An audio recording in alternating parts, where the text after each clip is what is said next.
Welcome back to Spectrum News 1, everybody. We'll get you right back to Churchill Downs for more live team coverage of the 151st running of the Kentucky Derby in just a few minutes. But first, we got to pause for a look at the forecast. And we start things off with some good news. You look at the latest drought monitor. We are in great shape. You see just a very small sliver here of abnormally dry conditions.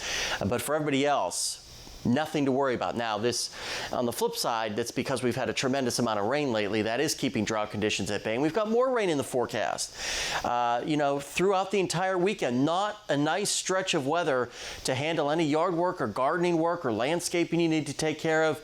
It may be until Tuesday or Wednesday before things finally improve enough where you can spend a prolonged amount of time outside doing work. So if you are having a derby party today, you might have to have it inside, because we are looking at those chances, off and on, hit or miss, periodic shower chances all day long, and a much cooler day.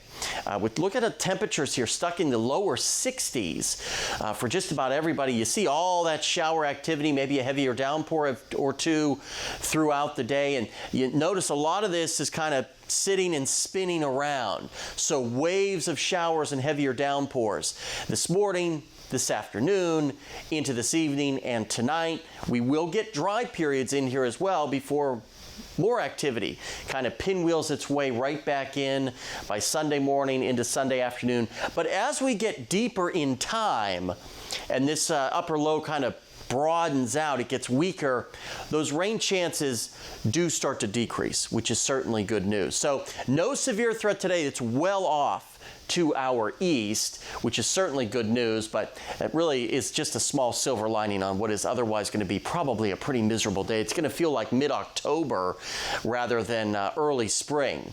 Well below average by about 10 degrees. Everybody here stuck in the lower 60s. Tonight, chilly, upper 40s and lower 50s, and that rain threat continues over the next several days. Now, for today, if we've got an 80% or 90% chance of rain and showers, then tomorrow it's probably down to 50 or 60, and by Monday it's probably down to 10, 20 or 30%, a much lower chance. So we're stepping down each day, but I think it's really going to take until Tuesday before we finally see another peak of some sunshine.